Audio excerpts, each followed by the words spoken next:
Thanks for checking out this episode 46 of Screen Facts with Jason Davis, your movie trivia and discussion podcast. Please like the Facebook page and leave your comments or questions at facebook.com/screenfacts. You can also tweet me at Jason Davis Voice or email screenfacts@yahoo.com. Please rate, comment, and subscribe on iTunes to automatically get new episodes every Wednesday. Well, joining me on this episode, you know her, you love her, you can't live without her. Oh wait, that's probably just me. My wife, Sue. Thanks, honey. I bet a lot of people could live without me. Actually, I've gotten a lot of good feedback, a lot of positive feedback about how you are a favorite of a lot of people who listen to this podcast. Oh, well, thanks, guys. I love talking movies with you. It's fun. I love talking movies, period, with you and other people that are regular guests on the podcast. Yeah, but you love me most. Of course I do. Okay. You're my wife. Okay. Okay, now that everybody has got a taste of vomit in their mouth. Everyone has vomited in their mouth. Yes, exactly. Sorry about that. Even the dog is overreacting in the corner. Okay. Anyway, so welcome to episode 46 of Screen Facts with Jason Davis with my wife, Sue.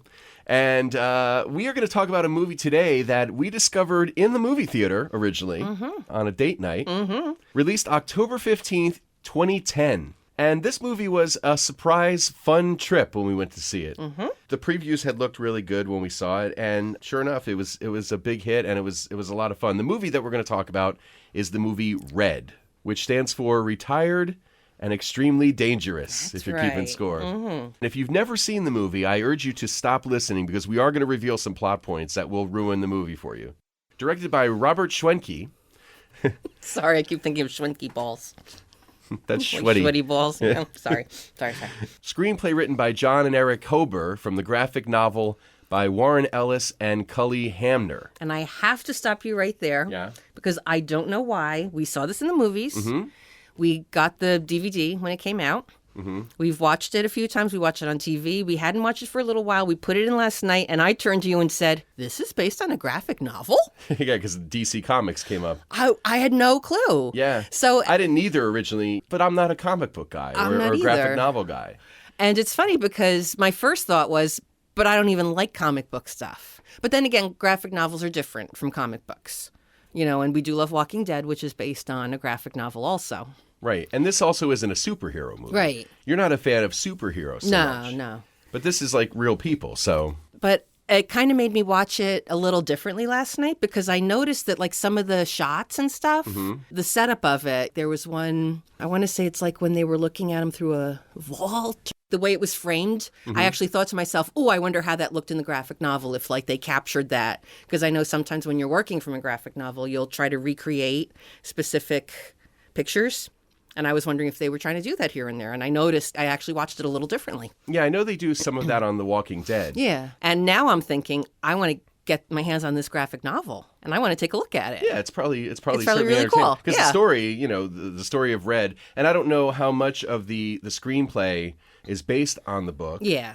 If they embellished a lot, Yeah. because they do that sometimes when they make something into a movie. Right. So anyway, the movie stars a cast of veteran actors. Oh, so good. Bruce Willis, Morgan Freeman, Helen Mirren, John Malkovich, and Mary Louise Parker. Carl Urban, Richard Dreyfuss, and Ernest Borgnine all have supporting roles, too. If the name Carl Urban sort of sounds familiar to you, he played Bones in the newer J.J. Abrams Star Trek movies. Okay. Yeah. And he also was on a cool show that was on Fox that got canceled called Almost Human, which I thought was a cool. great show. I Yeah. thought it was really cool. Oh, well, what are you going to do? Oh, well. So an estimated budget of $58 million, grossed $90.3 million domestically, and a total of $199 million worldwide. So the first Red was definitely a pretty good success at the box office.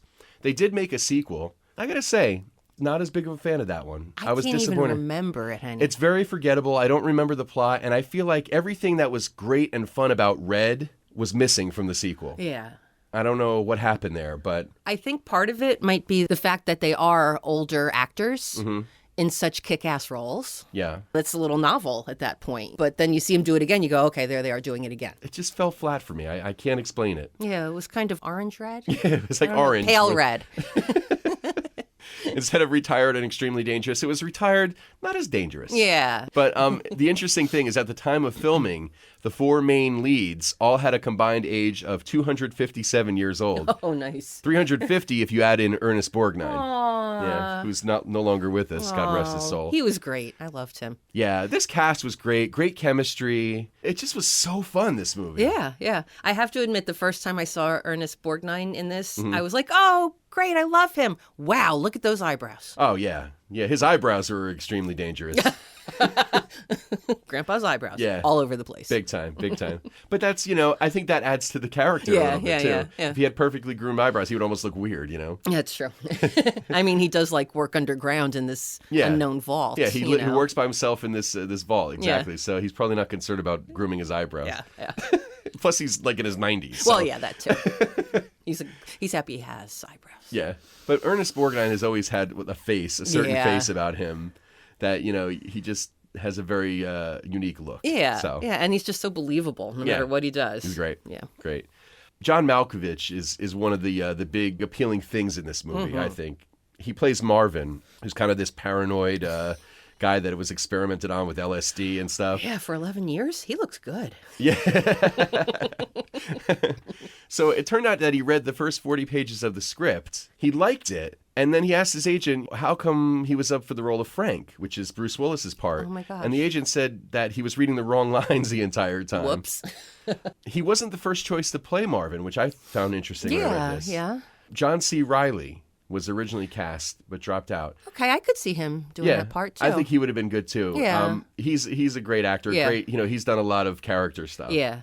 There's something about Malkovich, though. No, Malkovich He is is just great. one of the oddest, He is. most coolest actors. Yeah. And, he pulls off that paranoid so well so that when they first meet him, their reaction to him, when we Yes. saw it the first time, we were reacting the same way. Like, this guy is nuts. This guy's off the reservation. Really, why, big time. aren't we going to go to your house? No, that's just a decoy. We're going to go down into the tunnel built under the car. Yeah. You know. Which is cool as shit. Yeah, It's yeah. very cool. When you first meet Marvin, when he springs out of the bushes Yeah. with the the crossbow. camo. So funny.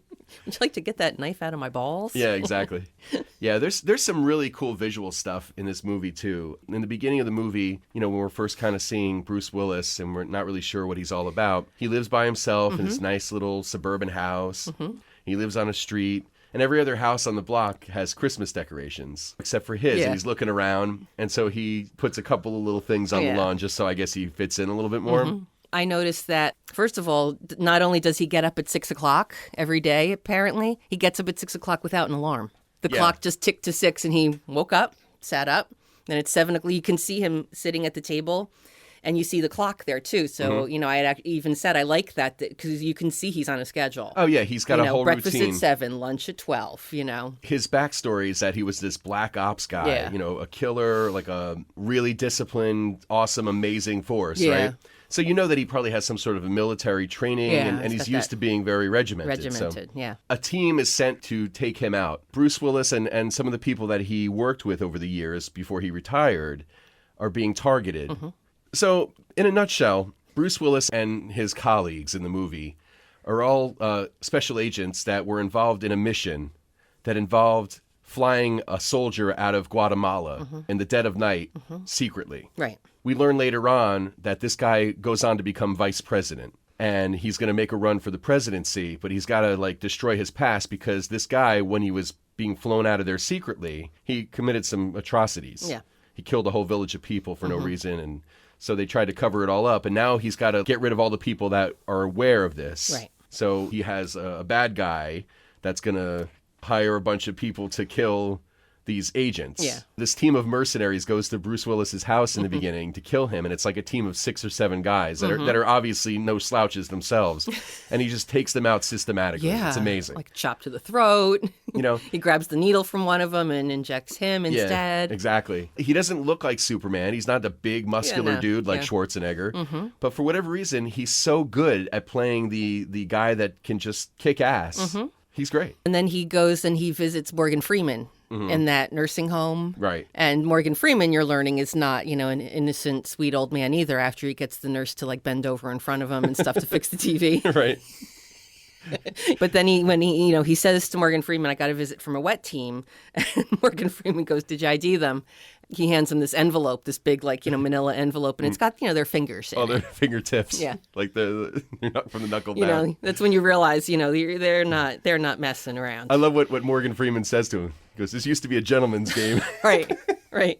The way Mary Louise Parker fits into the story is that she works for the government. She works for the pension board. And somehow Bruce Willis develops a phone relationship with her.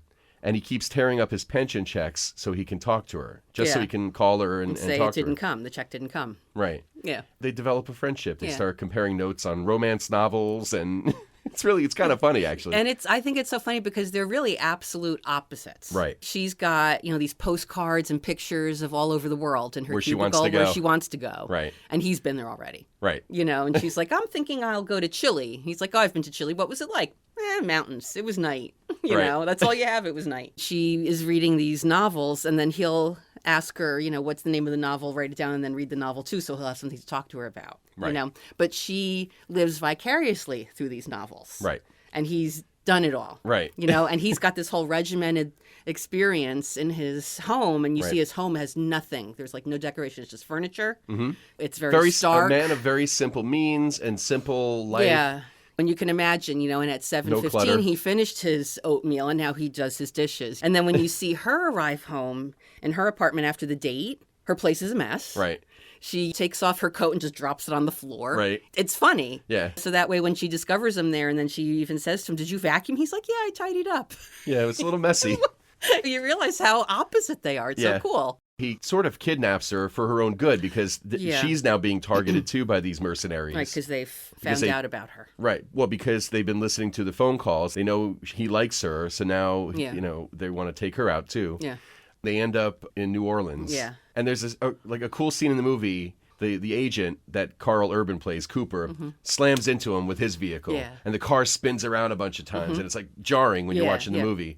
But it's so cool because he hits the car, and in one motion, the car gets hit, it's spinning around, the door opens, Willis jumps out of the car spins around him, almost hits him. It's still going, yeah. Right, and it just misses him, and he's walking down the street, guns ablaze and shooting at Cooper. Yeah, yeah. It's just a really cool scene. And it's every very, time we watch very it, we're cool. like, oh, I love Yeah, that. it's great. My favorite part. And if you've seen the movie, you know exactly what I'm talking about. He's so calculated and so cool. Yeah. He's badass. Very matter of fact. This is what you got to do. This is what you got to do. And then later on, they're going to break into the CIA headquarters to get some intel.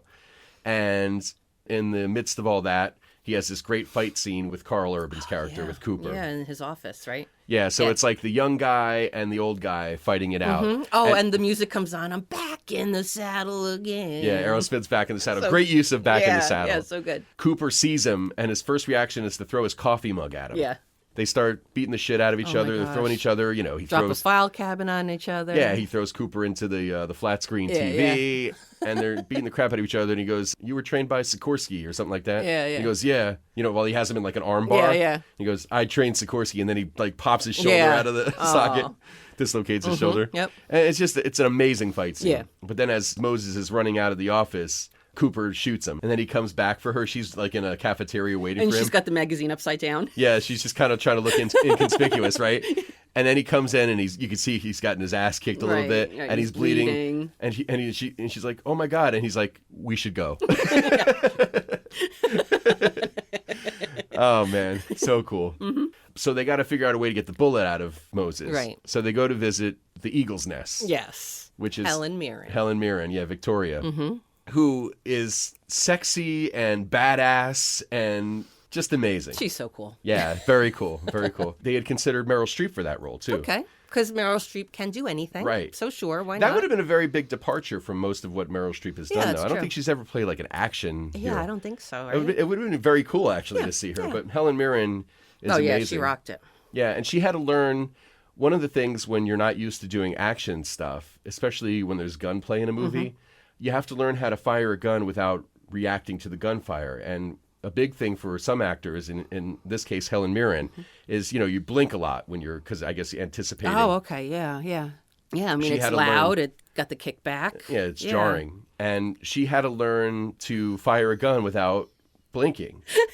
Imagine all the like preparation for the movie. I'm Yeah. going to the firing range. Yeah, exactly. But she pulls it off amazingly. There's yeah. a scene where she's firing a machine gun in the movie. Oh, yeah. Just Yeah. and she's like doesn't blink. It's Yeah. like she's so Oh, like, she's steely. got that gown, that beautiful gown, and Yeah. the combat boots. Yeah, and she's exact- just oh, Yeah, exactly. so great. And she uses a purse at one point to Yes. kill a guy. Like she slices his throat with the Oh purse. my God, yeah, That actually belongs to Helen Mirren, that purse. that's right. It was her real purse. It was a gift that she was given by Giorgio Armani.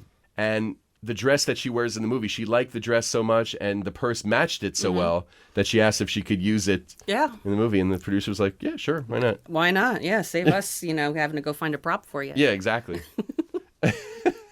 After the guy went down yesterday, Yeah. we were like, "Is he dead? Did he like?" Because maybe she knocked him out, but maybe she killed him. I'm I thinking don't know. it seemed like was a- she like cut his throat with it. Like she Wow. did it in such a way that it just Yeah. slit his throat. Yeah. But you don't. You're right. You don't actually see if he's yeah. like if he Either bleeds way, out or what the deal is. Either way, it definitely did the job, and it had a little mirror in the top of it, so you could check course. your lipstick. Of course. I mean, come on. What more does a girl need? That's right. When you're, because you got to make sure that you look good when you're taking people out. Sure, especially at these fundraising events. Yeah, exactly. For the And her necklace. yes. Come on. Yeah. That's the one thing, she takes it off so easily to go through the security, puts it back on again, and then she hooks it around the door on Some the people- outside and they can't get out. I'm like, what kind of clasp is that? Anything that you're going to wear around your neck isn't going to hold the door closed. Yeah. But maybe that wasn't an actual necklace. Maybe it was designed to hold the door closed, and she's wearing it as a necklace, okay. so she can get in with it. Okay, yeah, maybe. That's my guess. Okay, all right. But listen, if we're going to start talking about all the things that are unbelievable, Well, that's the only thing I had issue with. oh, is that the only? The necklace. Yeah. One of the things I love about the movie is that it has a little bit of everything. Obviously, great action sequences, Right, the fights, the gunplay, the explosions, everything you want in a great action movie. right. But a well-written script, great dialogue, a little bit of funny stuff in there too. I also like when Helen Mirren says to Mary Louise Parker, "If you break his heart, I will kill you and bury you in the forest," or like bury something you like in- that. yeah, exactly, in the woods. And she's like, okay. Okay. Yeah. Yeah, so there's a certain amount of loyalty with Yeah. these characters because they know each other Yeah. for so long, and they may or may not have tried to kill each other at some point. Right, right, because the Russian guy still has the scars Mm-hmm. from where Helen Mirren shot him. Right. And even when he goes to see Victoria to get the bullet out, she says, "Are you here to kill me?" And he's Right. like, "No." And then she's like, "You've been shot." And he's like, "Yeah." And then she And pulls, and she then pulls she's her gun down. yeah. And tell Marvin to stand down before he gets hurt. Oh yeah.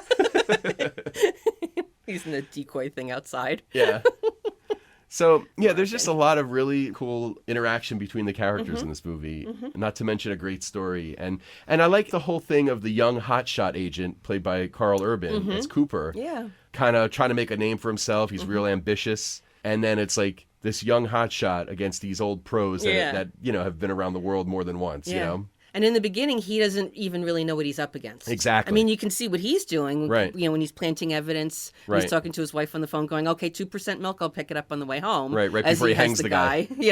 killed. Yeah. And then I think is it after his first experience with Frank that he says to Cynthia, "He's Black Ops. What? You didn't tell Yeah. me that." Yeah, the woman that works for the CIA that's a dirty agent that is probably taking a payoff to protect the vice president. She puts Cooper on Moses's trail Yeah. to take him out. But she does not tell him everything. Yeah, she says this is strictly off the books. Yeah. But she says that he was just kind of like a desk jockey in the CIA. Yeah. And then he gets there and he's like super agent. Yeah. And then Richard Dreyfuss is come so on. good. He's so good. I as love the him bad in guy. these kind of parts Yeah. now. I think there's something about Dreyfuss where you look at him and he seems kind of smarmy, Yeah. Something about him. Yeah. He He does it so well. Recently, he played Bernie Madoff on TV, Oh, that's which right. which we didn't see that. I read reviews for the show itself weren't great, but I'm sure he was very convincing as this guy that scammed all these Yeah, people out sure. of billions of dollars. But there's a couple of other cool little screen facts. Frank Moses' birth date in the dossier is revealed as March 19th, 1955, which, by the way, is Bruce Willis's real birth date. Well, happy birthday, Bruce Willis. There That's you go. coming up. Yeah, coming Look up at real that. soon. One of the scenes in the movie is when they want to confront Richard Dreyfuss's character. So Morgan Freeman poses as a fake African dictator, So they pull up in this limousine. It's a Mercedes 600 Pullman limousine. Turns out that make and model has been a favorite of a lot of developing world / communist regime dictators. Ooh, hyphenates. Yeah, Fidel Castro, Oh, man. Leonid Brezhnev, Sheesh. Kim Jong-il, Oh, Idi boy. Amin, Ferdinand Marcos. They all Oh. favored that particular make and model. Boy. So I mean, that's probably one of those things in terms of doing research for the movie where they try to make him look really, legit as the dictator. Yeah. I never thought of that as a dictator mobile. Who knew? Who knew? Who knew? Brian Cox and Helen Mirren play a Russian spy and a British spy, respectively. Right. But in real life, Brian Cox is British. Oh, okay. And Mirren, although she was born in England, she has Russian ancestry. Oh, okay. So, and also Carl Urban, who plays Cooper, he's from New Zealand. Oh, okay. So it's always cool when you see actors from different parts of the world that probably speak with a different kind of an accent completely, and then the accent is gone. Gone, completely. yeah. Or they play with a different accent. Yeah. Cool thing about Brian Cox too, he plays the Russian in this movie. Right. But then you and I talked about the my campaign. Gosh. Yeah, because he plays the a while dad. back. Zach Yeah. Galifianakis' dad, and he's got that kind of Southern. That- He's a Southerner. Yeah, and it's also like that rich Southern. Yeah, when he's totally racist and Yeah, stuff. yeah. Yeah, so it's kind of interesting to see. And he's a character actor we've seen in other things too, I think. And then you find out he's British, and you think, I wonder what he really sounds like. Yeah, I've never seen an interview with him, so. Yeah. So Helen Mirren actually signed on to play Victoria, largely to work with Bruce Willis, too. Interesting. Yeah. It's funny, Bruce Willis, you don't necessarily think of him as an actor's actor. Yeah, Or a guy that you, yeah. and I don't mean that disrespectfully. I mean, I love a lot of movies that Yeah. he's done, certainly. Helen Mirren probably comes from like a Shakespeare background. I mean, Yeah. she's done Academy Award kind of stuff. She's big time. Yeah. Yeah, and you wouldn't think she's got a dream list of actors to work with. You wouldn't think Bruce Willis is, Yeah. anywhere near the top of the list, but there you have it. But he is. Yeah. And Bruce Willis actually has something in common with one of the other actors in the movie. The guy who plays the vice president, Julian McMahon, that's the actor's name, Vice President Stanton. He and Bruce Willis both were involved in relationships with model actress Brooke Burns. McMahon and Burns were married from 1999 to 2001, and then shortly thereafter, when they got divorced, Bruce Willis was engaged to her for part of 2003 to 2004, but they never got married. Oh. So I I wonder wonder if that was a showmance or what. I don't know, because I don't think they worked together. I'd have to look that up. But I wonder if the two actors took, compared notes. Oh, brother. I don't mean like, I wonder if her ears were ringing during filming. Yeah, I mean, that's got to be a weird thing to work with somebody that was, ex. involved with your ex. Yeah. It's kind of interesting. Yeah. Because they have some pretty cool scenes together, too, Willis and McMahon, as Moses and Vice President Stanton. So Yeah. you wonder if there's like a little bit of channeling going on there. I wonder. I don't have a ton of things in terms of trivia bits about the movie, but it's a fun movie. It sure is. It sure is. And I love the fact that although Marvin is so paranoid, he's got full reason to be. Well, sure. You know? I mean, the government gave him LSD for 11 years to experiment, and he's a little whacked out. Yeah, and he even says to Mary Louise Parker, well, you know what's wrong with the government? And she goes, they're all trying to kill us. He's like, yes! But like things that really seem weird, like him, they're at that little outdoor snack place or whatever on the water, and he sees the helicopter. Right. So he gets out the binoculars and he writes down the call letters on it. And you're Right. like, oh, come on, Marvin. But then it turns out he was right because Yeah. that same helicopter comes back. Yeah, and that's just it. He sounds like a complete crackpot, but then he's totally right about everything. Yeah, the woman in the airport. Yep. And she's like, I'm a real estate agent. They Right. dump her purse out. She doesn't have anything. He's like, she's been following us. And it turns out she has been trying to kill you. Right. Oh my gosh. And then there's that great square off with her, too. Yeah. The scene. Old man. Yeah. Can I kill her now? No respect. I really think he's my favorite character Oh, in he's the whole terrific, movie, yeah. I have to say. They're all great. Yeah. I mean, you can't go wrong with Morgan Freeman either. Yeah. And his role is so understated in this movie, too. Yeah. But it's great. Yeah. And I always find what happens to him to be very sad. Yeah. You know. But you know what? It's noble. It is. It's is, noble. Yeah. He has stage 4 liver cancer. And quite honestly, somebody with stage 4 liver cancer, I'm amazed they're able to walk at all. Yeah. I don't know. So when he offers himself up, it's like, oh, man. Yeah. I know it's coming eventually, but why does it have to happen now? Yeah. Because you love Morgan Freeman. Yeah. He recognizes that he's going to die soon anyway from Yeah. the cancer. So I might as well give my friends an opportunity to crack this whole thing wide open Yeah. and save themselves and put an end to this conspiracy that's going on. But So- you do miss him for the rest of the movie. Oh, yeah. You know? Absolutely. And they do a little thing in the movie, too, where you think he gets killed Right. early on. And you're like, oh, no, already? Morgan's gone? Yeah, come on. And then, Then you there's find a out full how reveal. he Yeah. worked his way out of that one. Yep.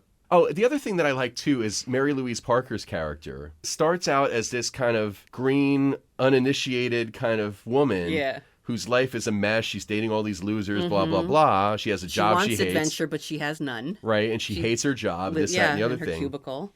And then all of a sudden, like, she gets involved with this crew and just comes into her own. Yeah. She's like this amazingly strong woman, Yeah. and she comes through at some key moments for the team. Right. Yep. And she says to Frank in the elevator, "What's the punishment for this?" Yeah. And he's like, "Death, life in jail." And she's like, "Awesome." Yeah. I can't 'cause tell if she's being sarcastic there or... I think she's excited. Yeah, she's actually because digging it. she's really starting to live what she's been reading about. One thing I love, and I don't know if it comes from the graphic novel or it was just written into the script or the director thought it up or whatever. I love how when they're in a new place, it's kind of like a postcard introducing it. Yes. Because they start off Kansas City, Right. New Orleans, Right. Chinatown, Right. to everywhere they go. Yep. And then I love when they make it to Florida, how the alligator eats the flamingo. Yeah. It's like the animation comes to life. Yeah. It's so cool. Yeah. Very cool stuff. Yeah. And it reminds you of the postcards that she has in her little cubicle. Her character in the movie, too, it's kind of a boring job. I mean, she's on the phone all day yeah. listening to people's problems. She has a supervisor looking over her shoulder that's kind of like, you're spending too much time with that person. Right. Move on. You got other people to help. Yeah. And they portray that a lot in movies, let's Yeah, face it, yeah. where, there's an overbearing boss and it's a thankless job Yeah. and that sort of thing. So it's not unusual to find cubicles covered with items of things that Yeah. you'd rather be doing. Yeah. Especially if you don't, in her situation, she doesn't even have a window she can look out of. So Right. she's created for herself a little. Right. A window You to know, the world, yeah. sort of. Yeah. Anything else? Red, check it out. Honey, thanks for joining me for another episode. Thanks for having me back. Always. And thank you for listening. There's a couple of ways you can check us out online. I mentioned earlier we are on Facebook, facebook.com/screenfacts. Again, if you want to get involved in the conversation, you can leave comments there. You can also tweet me at Jason Davis Voice. Email screenfacts@yahoo.com. You can also stream us on wickedradionetwork.com, thanks to them. And thanks to our announcer, Kim. You can hear more from Kim at kymsvoice.com. Screen Facts with Jason Davis is a production of Jason Davis VoiceOver. Visit jasondavisvoice.com if you need a voice for a commercial, narration, promo, internet video, e-learning or training program, and more. Click on the podcast page to get information about where you can download and listen to past episodes. Listen again next Wednesday for a new episode of Screen Facts with Jason Davis.